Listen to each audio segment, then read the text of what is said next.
Okay, we're good.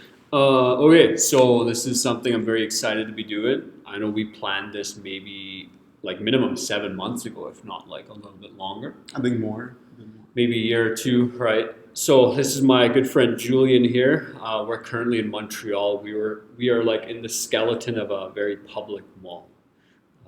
We'll talk about that later. Mm. Anyways, so this segment will be part of the career advice, career guidance section for students if they're listening. So Julian here is a musician. He plays a number of instruments, has quite a bit of a um, like a studio for recording and putting together soundtracks, and is putting music out there on Spotify, YouTube, and whatnot. Mm-hmm. Also has his own podcast, Mm-hmm. and so I want to interview you and just ask you some questions and get you some feedback from you on, if you knew someone who was like 16, 15, 17 years old and they wanted to do music right after high school at the age of 18, we'll get into that. Mm-hmm. Before we do the podcast, I'm going to tell a story. I don't know, maybe you forgot this, but so Julian invites me over to a party. This is like 6, 7 years Yeah. ago, and a bunch of us are hanging out in the backyard. And there's like a little fire going on there.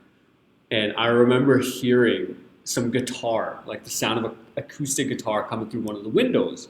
And I'm like, what's going on? Let me go over there. And it was Julian, and he was just learning. I think you were just learning back then. You were putting together. Yeah, you some met me when I chords. was like in the beginner stages. Exactly, right? And I remember I asked you, I'm like, nah, how long have you been doing this? And you're like, oh, only like a couple months. A couple months? You're like playing some songs on there already.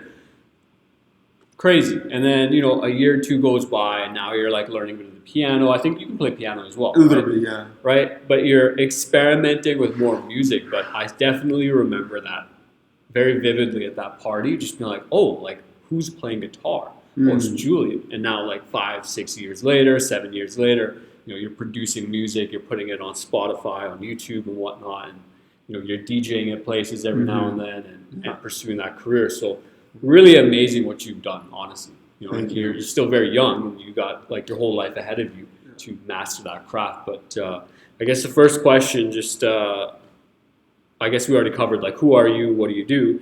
But anyways, what led you to where you are now? Like let's say particularly Yeah, with yeah. your music career. Well, look, listen, I just want to, like, the first thing I want to say is that by no means do I feel like I have the right to give, like, huge advice because I'm not where I want to be. Yeah. But I think what I can speak for the people, whoever might listen to this, is kind of like what to me made the process a lot more fun. Because whether you're choosing like an artistic profession or anything else, it could be finance. Like, even though it's your passion, the process can be really, really painful and really annoying sometimes. And to me, it changed when I kind of learned how to balance that and make the failures and even the learning curve like really interesting because that just like fuels that hunger to learn more. So I think I can speak on that, but I can't tell you how to, you know, can't tell you how to have a number one hit because I don't have that. Right? But even that's golden, right? Because like let's say Yeah, you're sure. 16 Yeah. and one of your favorite rappers was just producing music on SoundCloud. Yeah, Now they're yeah. being played on Spotify, getting 100,000, 1 million streams Sure, a sure. month, Yeah, yeah. right? And you think like, oh, it's gonna be fun. Like that guy was just on Spotify, and now, or that guy was just on like wherever. Now he's on Spotify. And Yeah, now yeah, he's touring, Yeah. right? And there's so much work that goes in between that, and probably even before that just starts accumulating. And one day, like it just takes off. It just takes off, for an yeah. artist, right? So Yeah. even that's important. Where did you like what Let me. what helped you kind of find that balance? Then? Like what was happening? Yeah. Well, I don't know. I think, and I think I can speak for most people. When you're a kid, or a teenager, you're like really impatient, right? And that's a natural thing. To me, patience was like the key of a lot of things. Wanting to like just jump so many steps. This example that I give sometimes, and this even in my personal life, but I feel like, in life, imagine in a very simple term, it's like a big ladder and then you're coming up that ladder. In my case, I always wanted to like jump to like above my height and like start like climbing, Yeah. But in reality, I was missing the basics, right? And as though you can go high, at some point you're gonna have to go down, get some more resources, keep building up, and you're always gonna be like missing those first little, what would you call them, those steps, right? To build. So Don't skip over these things, like the annoying parts and the feeling lost and all these things. To me were like, in retrospect now, were some of the best, maybe not best times, but most important times, let's say. They kind of build your character, let's say. They build character. They build the foundation of who you are as a musician, potentially. Yeah, and even of my music knowledge. And your person, right? Like who you are as a person. Yeah, exactly. One thing that I would say too is, like, history says a lot about humanity, and history in everything, in human or even in a specific, like, a specific field. So for music, I think that even right now you have access to a lot of things. You can find online, like, pretty much everything you need. And for me, for example, what I'm doing, I'm not like a performing musician so much. I do a bit of DJ, but I do a lot of producing, right? So it's on the computer. And if you're starting right now, it's really complicated. It seems complicated, right? Because you have all these terms thrown around, like producer, mixing, master engineering, sound recording, plugins, all these terms, right? It's just jargon, right, for the industry. For the industry, right? And you have to know these things. And I came in here like very like scared of trying to learn it. I feel like I learned it all backwards, like, because now we're in a digital world. What helped me personally was looking back in the beginning of music, right? Especially in the 70s, you had all these analog pieces. I'm not sure if you know what that means, analog. Like, for example, your computer's digital, right? It's a bunch of chips that are working together. Analog was actual machinery, it was wires. Oh, okay. So, for example, before, if you would go to studio, you had these big machines, these consoles, right? And it was a bunch of wires that would pass sound through them. And you were limited to the amount of people that you could record, right? Based on how big your machine was. I mean, now with your laptop, even though it's not made for music, you could have 100 times more than you could 50 years ago, right? Right, which is amazing. Which is crazy. Uh-huh. And like back then, since it was analog, also like the each person had a more specific thing to do, right? Like mixers had a very specific job, and producers and master engineers. But now, because it's all mixed into one computer, you do all these things. And to me, I didn't understand, like, why would one person have to do all this, and how would you know where to find yourself? And by reading about music, about the industry, about how it became to be, it gave me a better idea on what those terms meant, on how music started being created, on the machinery, and what it is today. And once you follow that progression, it's a lot easier than when you're like dumped all of it today, right? Like, what else does it mean? Like, why am I doing this? How does this work? That's really interesting. Like, one of my mentors that I have, I don't know this guy in real life, but online, one of the things he emphasizes, like, everyone should study history. Is it Ray Dalio? No. Okay, who is it? Jordan Peterson. Oh, okay. Right? Yeah. But one of the things he says is you should study human history. People ask him, like, well, why? He's like, what do you mean? It's like, it basically tells you who you are and why you are. Exactly, right? Yeah. And so for you, it's like, oh, I'm lost in this digital age, this digital space, which understandably, very easy to get lost in, right? Like, you sprout off all those names. Like, my mind's like, okay, well, go Google, define all these things, figure out what that is, start learning who are some aspects of those.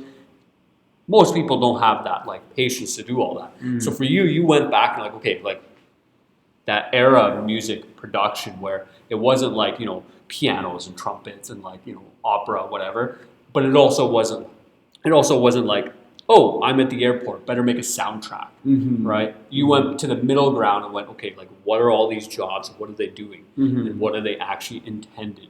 And what is their intention? Yeah, exactly. Exactly. And so for you, that helped clarify a lot of things then. Yeah. And then was that, like, once you now have clarity, did you find that you were then able to move forward with more purpose? No, with more stability, I'd say. Okay. Okay. Yeah. More stability. Like, I felt more confident in what I knew. Right? It's easier, for example, to parrot a lot of the things you hear. Yeah. So let's say that I go into, a course for business, and I only go to one class out of the 10, and I just start hearing a couple of concepts and about the economy, and we're not even about the stock market, right? Yeah. I could hear a couple of these words, and then there might be a conversation somewhere, and I might pitch in a sentence. I don't really understand what the fuck I'm talking about. I'm so sorry, but that's what it came out naturally. Good catch. I wouldn't know. I'll sweat it. Yeah, maybe we can cut it or something. No, there's no cuts in this podcast. Okay. Sorry, people. but it's like I could parrot that sentence, right? But Yeah, I don't yeah. really understand what that means, and I feel confident just by saying that, right? And if I actually did it through the 10 classes and I fully understand that concept in a way that I could teach it, and say like the best way to actually learn something is to teach it. And like if you can teach a subject, you understand it. Right, and they say if you can teach it to a 5-year-old, right? You really Yeah. have it down, right? So to me, it was I knew about these concepts, these names, but I didn't really understand it. As I feel like after reading about history and the music, all these terms, I feel like now if for example if you were in the music industry and you asked me a bunch of questions like more specific about the equipment or the technicalities, I could answer that, and I feel pretty solid that I know that knowledge, and that feeling of confidence is imperial when you're making music. Like feeling like empowered and strong about your knowledge is huge. And I would say that holds true for like any industry where you're creating, right? Especially creating, Yeah. right? Because even as a teacher, I feel that of like, okay, like, it's one of those like, because I get a little nervous. It's like, oh, this is my first time teaching this class. And you get into this weaker mentality, right? But like, as I've learned with this particular class I've been teaching, like the more I teach it off the top of my head, the more I'm like, oh no, I got this. Like, I know what I'm talking about. Yeah. And it gives you that confidence to create freely. And then, so like in your industry, it's a bit different, right? Because you kind of have to produce those results for people to hire you, I would imagine, right? Like they want to hear a bit of what you're producing, right? Before they're like, okay, like come down here, play a show for us, or like, hey, I'll buy a track off you. Like, hey, I'm gonna. Yeah, or even just like send me some of your stuff, right?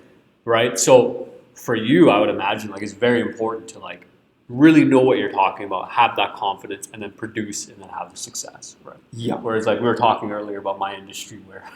It's a big, like if you get your degree, it's like, okay, we assume that you have the knowledge. Now, obviously, there's a learning curve because teaching is different than going to school. But yeah. Just before we move to the next point, this I want to like fragmentalize into two aspects. I think in the music, I spoke a lot about the confidence of knowing what you're doing, which is great. Like music theory, for example, like knowing about music theory, it's not imperial, but it's good to know it. But then you have another aspect, which is being confident in the uncertainty of life and in music, right? Because creativity flows freely, but the moment that you become scared or that uncertainty becomes, like you're saying, maybe like lower vibrations or lower states, right? Lower states. Yeah. Creativity just doesn't live there, right? So being able to live in that uncertainty as a musician is very important, and not, I think a concept, for example, is with creativity. I've heard it so many times saying that, I have to catch it only when it comes, or I'm going to lose it, I'm not going to find it again. Like, creativity is infinite. It lives within you every single minute and hour of the day. Whether you know how to connect to it is different, but it's not a precious stone in the sense that it lives in the bottom of an ocean that you can only have only get once in your life. Once you give the stone away, it's gone. Yeah, exactly. It lives. If you know how to get there, it lives forever, and it's a beautiful thing. Like, and you can be creative on command. That is a guarantee. That's interesting. Let's discuss that. Like, what do you do to help you get into that creative state? Because that's something I struggle with. Yeah. Well, what are you doing creative wise? What is like in your sports or in? No, so I would say when I'm teaching, I have to be free flow. Yeah, exactly. Right, and then that's 100%. Not too hard, especially when I know the subject. I just get into like combining topics together, right? But like music, drawing, art, writing, like I can't really do all that stuff. Right? That's a whole different side of creativity, right? Yeah. But generally speaking, like what helps you get into that creative zone? Okay, so two answers. I'll go into the more overall and then the more specific. So I think, like I said, you can connect to it, but it's not something. It's not like if you don't know how to start it, you can't just like flip a switch and be in it. So living a life that ultimately kind of lets you be in a calmer state is very important. So when you're agitated negatively, that is often a state of mind that's tough to get creative in. So stress management, you're saying. Right. So for me personally, it's meditation. I started meditating 2 years ago, and I started pretty consistently. So almost every day for a year. And I used to do it in the morning, so it would prep my day for a calmer day. So I would wake up in the morning, do my meditation. I would follow this teacher called Andy. Andy Pudicom. Yeah, there you go, from Headspace. There. Yeah.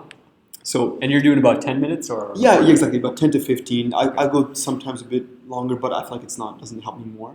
So about 10. I even do like 3-5 minutes sometimes. So just doing that every day, that actually makes just your entire body more calm, more stable, you think more freely than, for example, eating well and sleeping enough, or things that just overall make your body feel good. So that when your body overall just feels good, then it's easier to fall into a creative flow. If you're hungry, thirsty, you haven't eaten 24 hours, you woke up, it's like 6 p.m., you're all disoriented, chances are you might not feel the most creative, right? Wake up nice, have a nice breakfast, go for a walk, do all these things, you feel calm, you feel good. And then, for example, for me, I know that lower ambient light is very helpful. So closing my curtains, like incense, for example, to me is important. And then I get inspired by listening to things. So, I'm not someone who can directly like start creating some crazy melody. I'll listen to like music or sounds, or I'll find sometimes the craziest stuff. Like, you find inspiration. I'll find like camel sounds from like the 70s and find some like crappy video, and just hearing sounds just like, then I'll be like, oh damn, or either sample it or it'll just make me think of something. So okay. Would you say in a way you're like chasing the muse?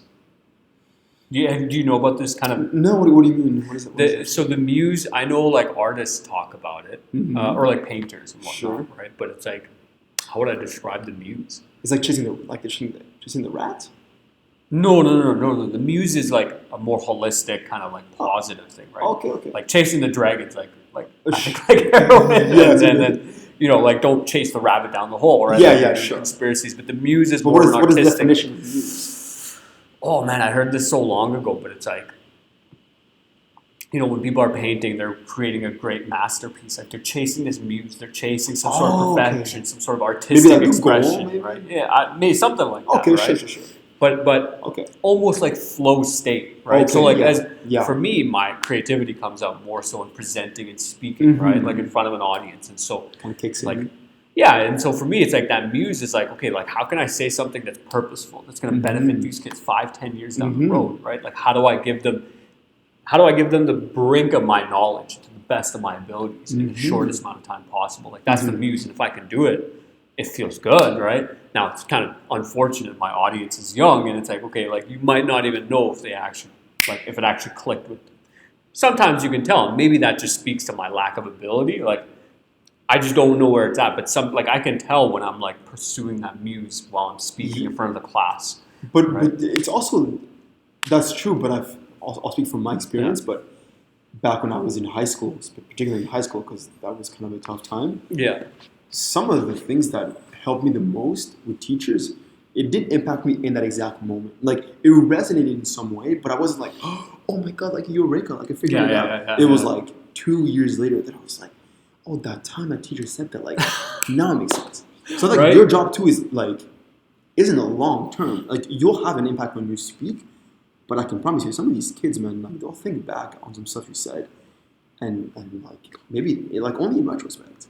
Right, and so when I'm pursuing the muse, it's like, that's where I feel like I'll have the best opportunity for those things to happen. Because sometimes you're just pushing the envelope, right? You're just like, okay, I got to get through this chapter. Yeah. Well, I think I'm always chasing the muse. Okay. I'm for sure always chasing the muse, but it's like, how do I get into the right path? Like you could be searching for something, but are you on the actual, like, are you in the correct direction to get there? Right? Like the ideal can always be there. And it seems like you're setting yourself up for success by, it's like you said, like making sure you get enough sleep.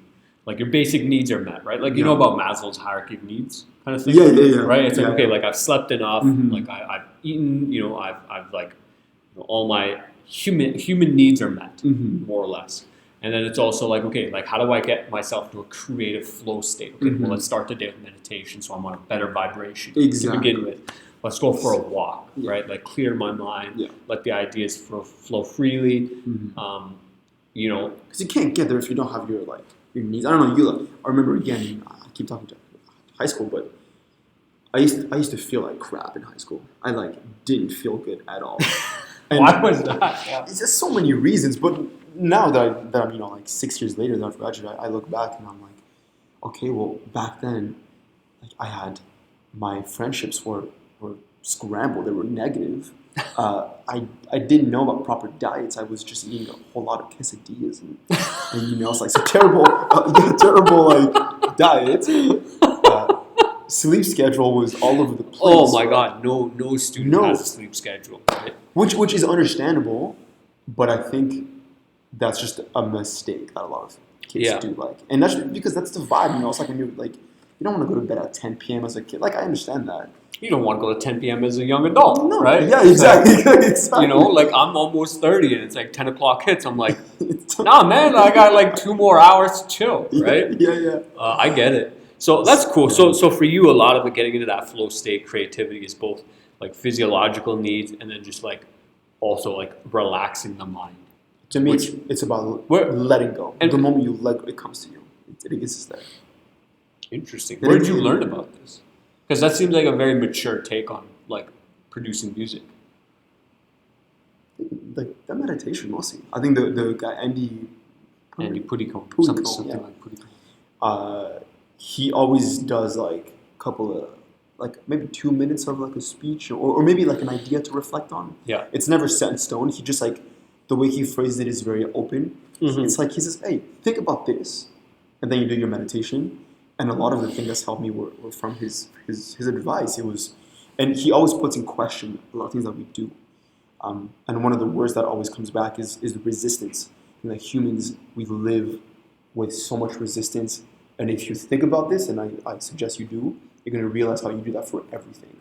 You resist to your reality. You resist to the things happening in your life, to even the way you feel, even the things you want to do, right? Mm-hmm. Some people who want, if you want to make music, for example, and you're not doing it, it's because you're resisting that urge because of many reasons, fear and whatnot, and judgment, which are all normal, but that is resistance. Mm-hmm. And creativity too, like when you chase creativity, you're not allowing it to come through because you're like, by chasing, you're putting it a block. When you let go and you let that, when you start to observe and just look at life and look at how things run by themselves, suddenly to me, I feel a lot more connected to it. By just seeing things happen, closing my eyes, like it's incredible. Suddenly I almost see that creativity almost gets closer to me. Hey, it's like I don't want to chase you and grab you and bottle you up. I want to be part of you, right? Creativity doesn't want to be bottled up. Yeah, I like that. It's not like a... have you seen the movie Finding Nemo? Yeah, of course. You know that scene where they're like with the turtles and they hit the jet stream? It's like it's kind of like that. It's like I want to be a part of this and take it for the ride. And when it's time to get off, I'll get off, right? Yeah. Knowing that stream is always there, right? And imagine to bottle up. Imagine you want to bottle up the stream. How would you do that? Like it'd be evil, right? Yeah, and it would lose. You would like if you bottled it up. If you're able, you would lose the stream. It would just become regular water, right? It loses that shape. It would just become regular water. There would be no flow in it if you were to bottle up. Yeah. But that flow is very important. Like it's in movement. Creativity is in movement. It exists in movement. So by you letting go of the idea that you have to hold it and own it and be superior to it, and you realize you're a part of overall creativity, that to me changed my life. That's awesome. Yeah. Okay, next question. I'm sorry, curious. No, that's all good. We won't do all of them, but so number 5 here. What are some of the struggles you face as a young local artist? Like I am curious, right? So like, because I know we had a discussion at some point, like a year or 2 ago, I think, where you talked about like wanting to maybe go back to university or to get a degree or like go to college, but mixed in with kind of, because you're 18 to 24 years is very untraditional. Like most people your age, my age as well. Like I did it. Like I went to university. Right? I know a lot of people that went to college or they worked for a year or 2 and then they did that. Mm-hmm. So mixed in with that, well, actually, let's just talk about that. Like, how do you feel about that, right? So you took a very alternative route. Mm-hmm. I'm assuming most of your friends probably went to either college, university, or trade school. Most of them, yeah. Okay. Most of them. So how does that play a role? How does that impact you? Like, how do you feel about that? Yeah, it's a great question because I actually might... I won't talk about that, actually, but... to be honest, I'm not really sure. I feel like it was more felt than thought through. Your decision to do music? Yeah, to do music instead of going to university. So you would say you followed your heart? Yeah, sure, if you want to put it that way. After high school, I traveled for a year, Mm-hmm. and it just made me realize how much I like, needed music in my life. And I told myself that I think, okay, no, I have a clear answer too. By that time too, I had met a lot of people in my life that had gone to university, that had done different things, or even adults, and I was seeing a pattern of a lot of like kind of miserable state of mind. No, it's true. I met a lot of people Totally. who were deeply sad or unsatisfied, and that always said, "Oh, like if I could do it again, I would have like postponed university a bit more. I would have done different things." And to me, it was like, okay, well, I'm seeing all these things. Um, my heart tells me to do that. I had just come back from like 8 months of traveling in Europe. I was on fire. I'd done what a lot of people want to do. Mm-hmm. So I made a promise. I told myself, okay, well, I came back. I was 20. I'll give myself till I'm 25, and if in 5 years I can't make a decent income with money, then I'm going to start university Decent income with music. with music. Yeah, Okay. yeah. Then I would go to university, and that's kind of what those. I'm 24 now, so those past 4 years have been. It's been tough. Are you saying like what's tough as a local artist for me or just for people in general? Let's say specific for you, For me, right? Because your struggle is probably not that different from other people's struggles. Probably Sure. a lot of it's going to be very universal. That's true. But then how you specifically interact with that struggle, I'm more interested in, right? Because I don't know those people, Yeah. right? But so on that university bit, like, do you feel like 18 to 22, which is typically the years like when people go to university, do you Mhm. feel like you missed out? Not back then, but I do now. Okay. I won't even lie about that. And it's not so much the academic, but it's the social. Um, in my solo journey, I met a lot of people that were in university, a lot of musicians, and one thing that I was always, I didn't envy it, but I kind of maybe a bit sad, was that a lot of these bands, these groups were created in university because you're like, they were in a music program, for example, and you have clubs, you have classes, you have all these parties, and so people are there. So that's, in a way, that was great, and I feel like I was in my own, learning my own stuff, which also taught me great like lessons, but I didn't have that community that I was really like trying to reach from the outside. that maybe you could have benefited from to an Exactly. extent. Okay. In my mind back then, I thought that this I don't want to say sacrifice, but paying for university and having to do all these courses that I knew I would hate versus the social to me didn't seem like a battle back then because I was I'm really social. I'll find a way to like find people and stuff. But as time goes on, I realized that was quite tough. It's very possible to do it. It's very possible, but I think as time went on, I became less and less confident and very scared as a local artist because I was doing most of the gigs that I was going to by myself, and it requires a lot of courage. Like Tremendous amount of courage, right? Because like if you mess up, it's like you can't look to the guy on bass and be like, "Yo, you weren't playing in the pocket," right? Or like you can't look at the drummer, right? It's like but I think that still builds a lot of good character of like, Yeah, okay, yeah, like there's exactly. no one else out here. Mhm. It's like if I mess it up, it's on me. I can't blame it on mom. I can't blame it on God. I can't blame it On no one. on the manager, right? It's like it's on me, right? And that's very courageous. It takes a lot of courage to do that.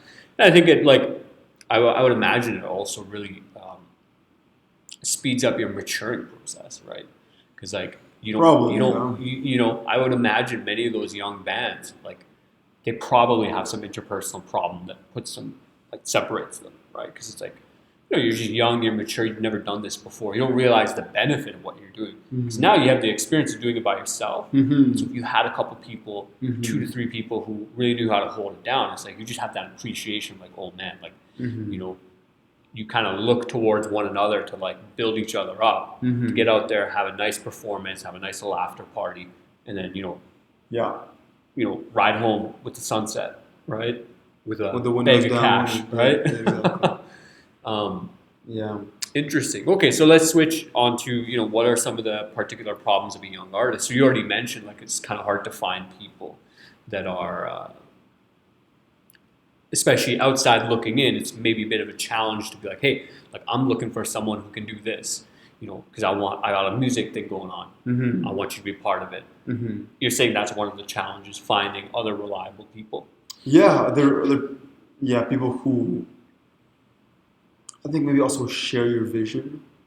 It depends also like your And that's a tough one, right? in general. It's a tough one. Because I would counter with that later. Yeah. Something about that. Yeah. But what are some other issues then too? Well, I think I don't know. Like let's say, and then maybe try to curate of like if you're 16 sitting in class thinking like, oh my god, I hate math class. Mm-hmm. I just want to make beats. I want to get rich. What does that kid not see? It's a great question. Yeah, because before I answer that, because when I'm having a hard time, because when you say about like a local artist, I feel like now there's two routes. There's the online route, and there's the like I'm playing at bars. Okay. You can do both, but it very depends. Like, are you a producer like me who's selling beats online and does a bit of DJ and produces for other people, or are you trying to be the next like Post Malone or the next John Mayer, and you want to go to a bar and show off your your dirty riffs and stuff like that. Mm-hmm. So it's two different routes. So I think I can't speak so much for the local like in my neighborhood because I did that for a while, but it didn't really like appeal to me. That's not your market. That's not your approach. Exactly. It's not really my people. For me, it's more online. Yeah.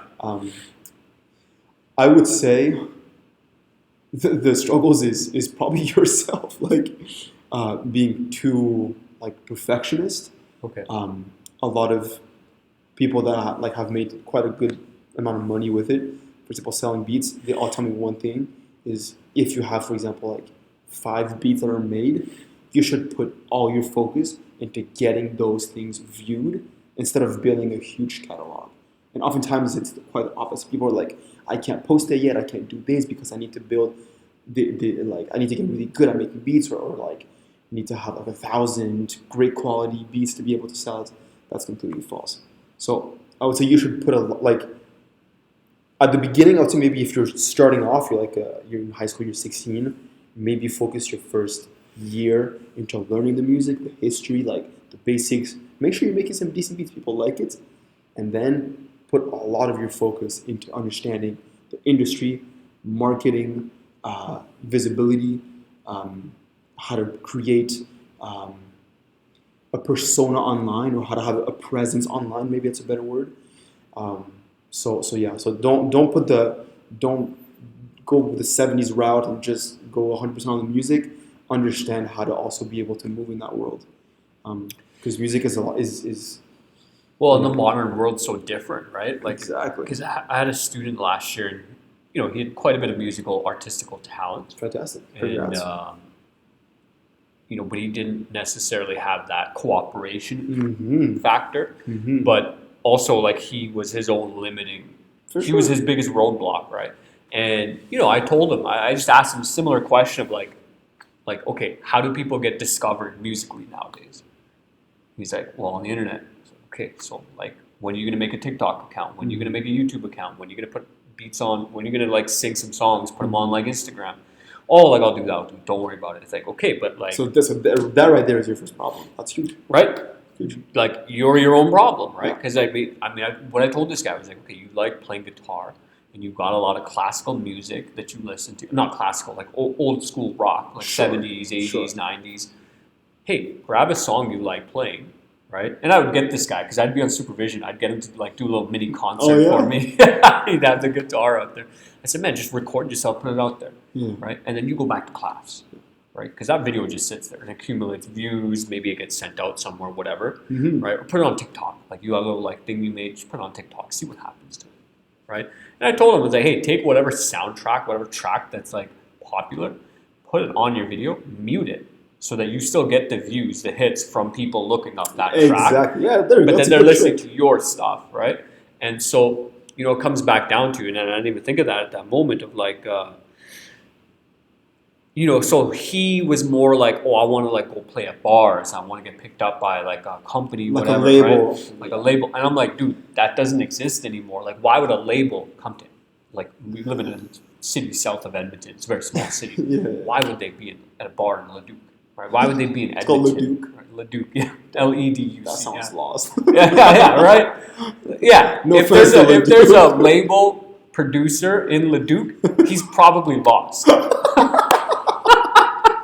So you're hoping for a miracle, basically. Yeah. Basically, it's like, dude, what are you going on about? Like, this bar owner, this manager doesn't give a damn about you, right? Like, maybe they'll take the risk of putting you on live, but you have to build those connections, No, he's gonna give you half a beer and say have a good night. That's it. Yeah. That's It's as like, far as buddy, it or gets. give you a cup of water. Might be like, buddy, you're drunk. You're drunk. Have some water. You need to like Sober up.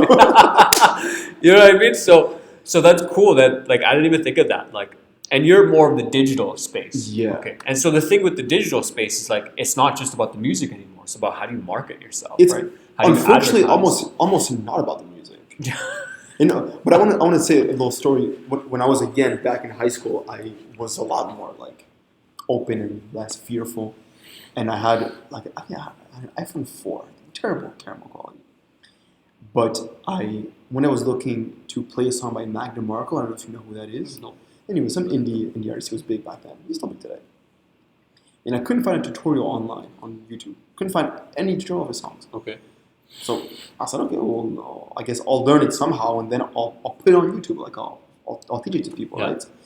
And I posted it, and I had like 2,000 views. Like off the bat, I was like, oh, that's great.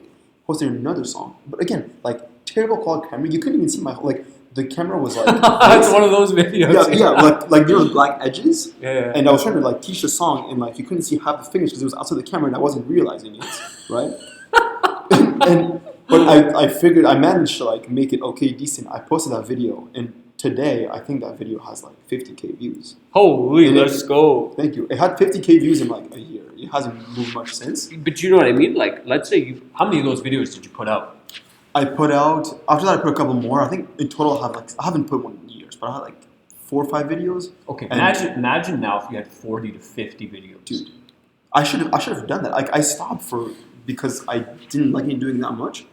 But I was choosing, like the tutorials weren't that great, but it was the only ones. People didn't have a choice to watch but mine, so the algorithm boosted it up. And what was it? It was a very specific niche of people who loved indie music, that played guitar, that were starting to play guitar, so it wasn't a really difficult song to learn. So it was very niche, and me in my naivete, I saw that and I was like, okay, well, I'll put that. I didn't have any hopes in making it that big, and it worked out. And now I've put really good quality beats like trap beats and hip hop and even pop songs, like pop instrumentals that are like industry standard that I've posted, and no one gives a crap. So it's like it's just about knowing how to place yourself in specific places. And also being educated into like, it's not black magic. You can learn how to do that. It's not easy, but you know. And then like some of it is like you just got to recognize that okay, if there's a niche here to be filled, and I can get my account views, and like let's say 1% of those viewers go to your page. 1% of 50,000 is a pretty big number. I suck at math. I can't do that in my head.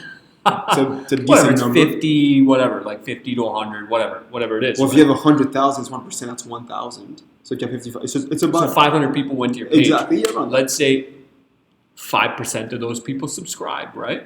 Let's say you do 4 of those videos a year that get that kind of reach. Dude, in 4 years, your page is going to be massive. Yeah. Right? Yeah. Because like that momentum just builds. And then, then you look back and you watch that video like, oh my God, what was I thinking? You can't even see my hand. I got to do this again.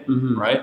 Keep the old video. Don't get rid of that prize horse that's pumping out numbers. Keep that guy there. And then get the second video updated. Right? Because like even that's another idea I never thought of. Like you could tell the kid like, hey, you like this song. Why don't you just record a simple video of you teaching people how to play it? And people are going to watch that. Especially if you're like really good at music, that's like you should teach people. People want to learn, and people don't care if you're amazing as long as you get the job done. And because you recommended Marty Music to me, right? And that guy's very good at his job. How long was that? I haven't heard of Marty Music. That was a long time ago, right? Long time ago. But you threw that name, I just popped like, whoa, Marty Music. You know what I mean?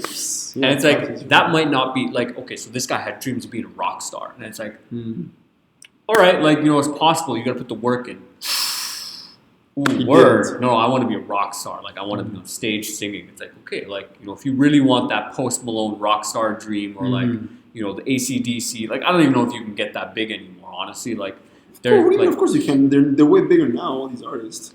I don't know. There's just that one video of Metallica on the internet where like they look out to the audience and it's like a sea of people. Yeah. For one artist, I don't know, right? Like you really have to have some massive appeal. But you know, like regardless, if you want that caliber of success, like, you have to put that work in, right? And if you're going in that online route, like you're not just learning about putting together beats, right? Because like you could have the best beats in the world, but not market them, or like you know, you could be like the dwarves in Lord of the Ring and just sit on your gold, right? Like, oh, I got all these sick beats, right? I can put them out there. Somebody might pirate them, right? Which and that's 99% of the problem. I'll say another little anecdote.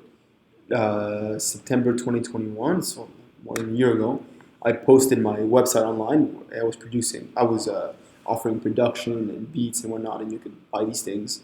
And I was so scared. I was so overprotective. Like I learned about like deep like contract making and like copyright infringement things, and you know how to make sure that if I sell the beat, they're not gonna like abuse the rights to the. I went down this rabbit hole, and then I posted it. Do you know how many people bought my beats? 2. 0. Okay. No one cared. But the point I'm trying to make is this, and slowly I started letting my barriers go. Like, okay, maybe, like, you know, maybe the price is a bit too high, maybe the contract is too severe or whatever. And as more time goes on now, all these like protection things that I had put, they're almost all gone now. Now I'm like, you want a free beat? Honestly, take it. Like, if your beat explodes, I'll pay you to use my beat. Literally, like because you want visibility. Like, I'll do all these barriers once I'm huge and people actually want to copy my stuff. But like, and even then, if you want to copy it, it's more marketing for me. Now, don't be scared of sharing that stuff. Right. And what I'll say is like, now that you know that, you know, you can't get screwed over in the future. Because you have that knowledge. Nobody can take that knowledge from you unless they literally beat you over the head with a baseball bat. Hopefully not. And hopefully nobody ever does that to you, right? But like now that that's there, it's like, okay, as soon as I need that skill, you know, maybe you fresh up on the things you read. Now you know what you're doing, right? Now your beats is safe, right? And now you're somebody, right? Let's hope, right? Let's hope you get there, right? You know, but the people who don't have that skill, when they do get into a position where they need this skill, now they're screwed because somebody else, like they'll just pay somebody to do it for them, right? Because I'm sure you know how shady the industry can be. Like all these rappers talk about like a 360 deal, like they own everything you have, or like Freddie Gibbs is pretty open about that. I don't know if you listen to Freddie Gibbs, but Freddie Gibbs. You know he's very open about like, yo, these labels owned everything of mine, right? And then he ends up in a jail. Like, labels are a whole other world. You know, but like regardless, like once you do start getting to a level where you're popular, maybe you're getting like 10,000 streams a month, right? 100,000 streams a year, right? Which is still huge. Let's be honest. Also, even below that, you know, they said that the toughest thing to get is your first 1,000 true fans. And I want to put that into perspective for artists too that feel like they need to have like 10 million monthly listeners on Spotify. Think about this. I'm a musician, right? Let's say that I keep going, and luckily everything works out great, and I have 1,000 like true fans, people who actually care about the stuff that I'm making and like are excited if I'm releasing a track or a beat or whatever, right? Let's say I put out merch, okay, and I'm selling a sweater $100.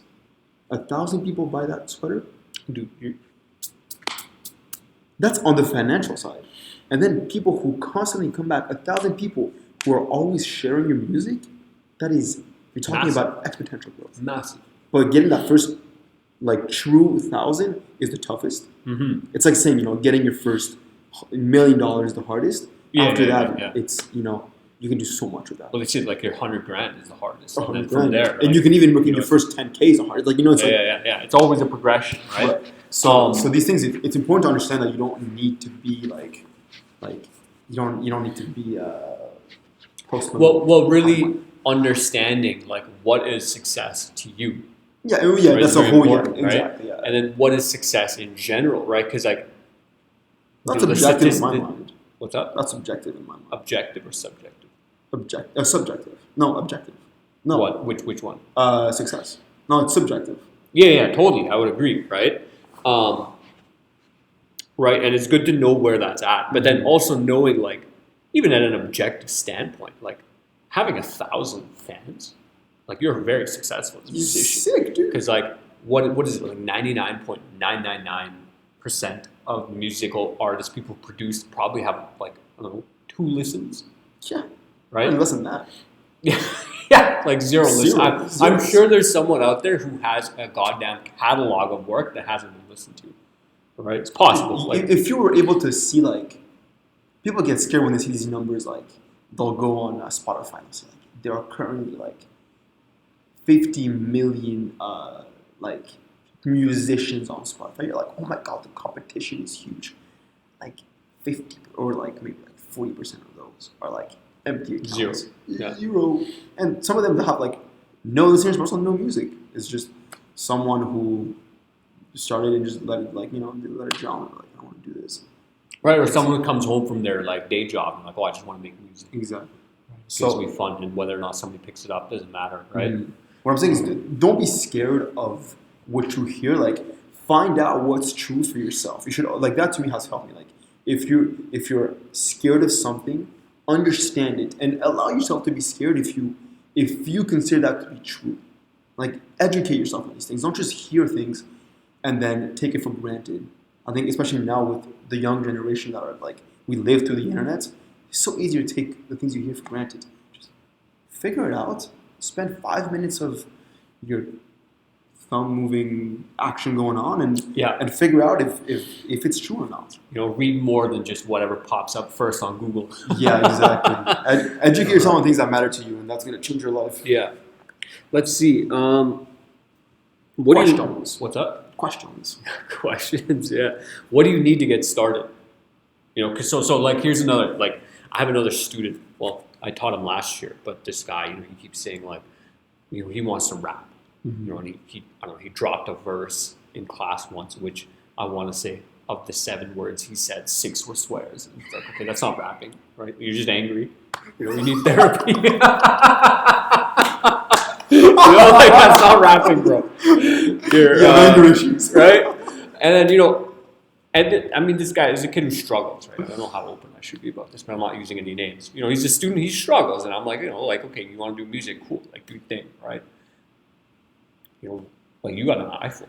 Why aren't you, like, just make a beat on there, right? Oh, no, like, I need to get it. I'm waiting, I'm saving up some money. I'm going to get, like, a nice little Apple, like, laptop. I'm going to get a speaker, and I'm going to start making music. I'm like, bro, you have, like, a mini Apple laptop in your hand, and you have a cruddy speaker in your ears. Like, you know, so I'm curious, like, what is that threshold for you? Because it's like, you know, I've heard J. Cole talk about, like, I don't even know what device he had. He had some, like, real, like, cracked, scuffed device back in the day. He's like, oh, you know, I just use this thing and make beats off that, and I'd rap all over top of it, right?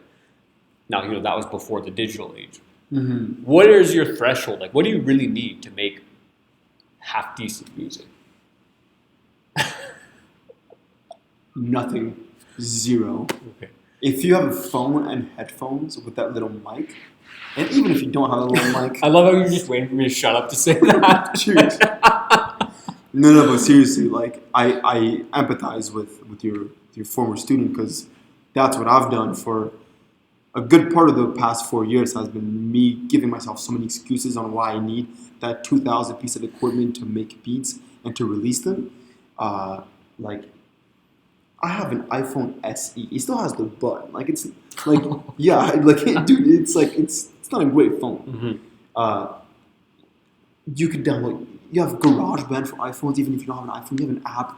I forgot the name. It's like Vocaloca, some app like that.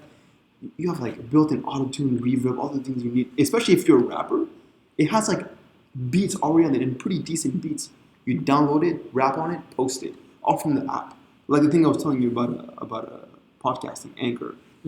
So you really need nothing if you want to start off.